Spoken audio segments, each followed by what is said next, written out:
Broncos country, what is going on? Hope you guys are having a wonderful day. Only a few more days away from the first round of the NFL draft. And I wanted to make this video in response to some of the comments that I saw in my JJ McCarthy or Bo Nix video that I put out. And some of y'all brought up, hey, I think we should draft best player available. That is most likely not a quarterback. And so I wanted to play through some different scenarios in which the Broncos pick the best player available at 12, but then they're able to trade back into the first end of the first round to go get their quarterback of the future or whatever. So gonna play through some different scenarios here. Interested in what your thoughts are. So y'all be sure to smash that like. Let me know your thoughts in the comments and subscribe. We're on our way to 500 subs by draft day. So let's go ahead and get into this. Okay. First, let me go ahead and bring up a screenshot that I have here of some of the players that are probably going to be available for us at 12 if we don't go quarterback. So you see here we have Brock Bowers. We're not going corner. We better not go corner. Leitu Latu, Zerhan Newton, Byron Murphy, Fuaga and Fontenot are other tackles. So definitely some interesting players that we could draft, but two different scenarios in which we draft two different players here at 12.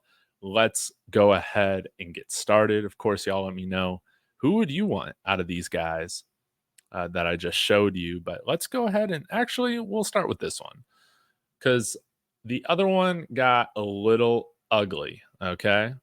But hey, this one was a fun one where we drafted an edge Leitu Latu there at number 12.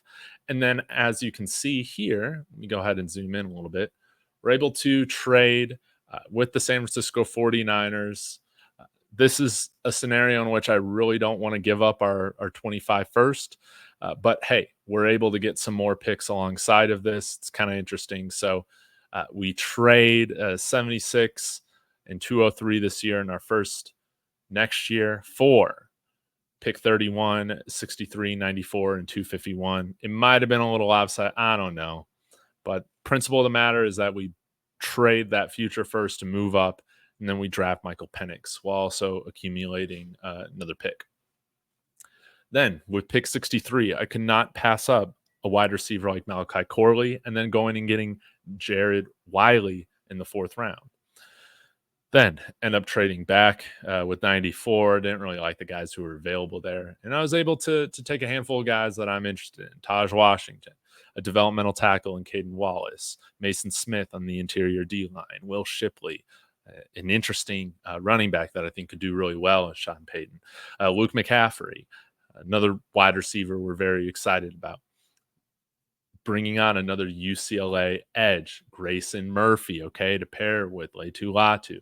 And then finishing off the draft with Dylan Johnson, a backup running back, who I think would be a solid backup running back and teammate of Michael Penix, as well as Trey Knox to add more depth to that tight end room. So that was kind of scenario number one.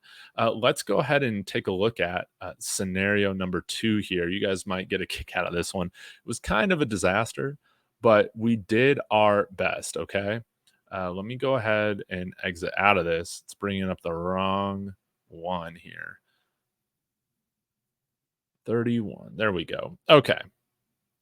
So we start this with going ahead and just getting the guy that I think a lot of you guys would be interested in. Vertical threat, Brock Bowers.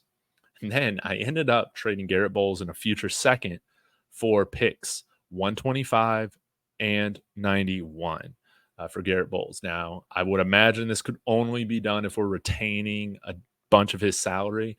And maybe with trading Cortland Sutton, getting him off the books, we're able to bring in somebody like Bakhtiari off the free agency wire.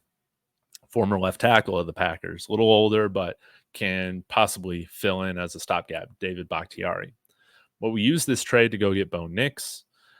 Then I'm kind of able to trade up and down the draft a little bit, end up trading up for running back Jonathan Brooks, end up trading back so I can accumulate some more picks and draft Brandon Dorless, Luke McCaffrey, end up trading Cortland Sutton for some more picks, and I'm able to get some more D line help with Mason Smith, a developmental tackle who will be ready here in a year or two, Christian Jones, and then finishing off with more defensive line interior talent, McKinley Jackson, another big guy, as well as an edge.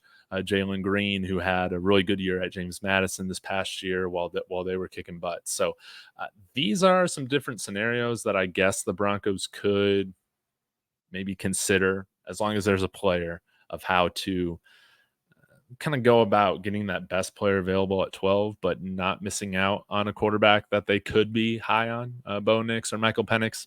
I'm not really sure, but please let me know your thoughts in the comments.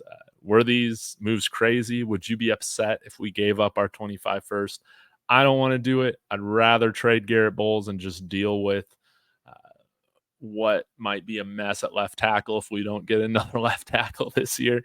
And I would rather keep that pick because I think it will still probably be a pretty decent pick next year. And if things are disastrous, you definitely want that top 5 pick. So we can't be in a situation like the Carolina Panthers were this year, where they trade all that stuff to go up and get Bryce Young last year, and then they're the worst team in football, and you probably would have rather had Caleb Williams over Bryce Young, right? So, y'all let me know your thoughts in the comments. Again, hit that subscribe.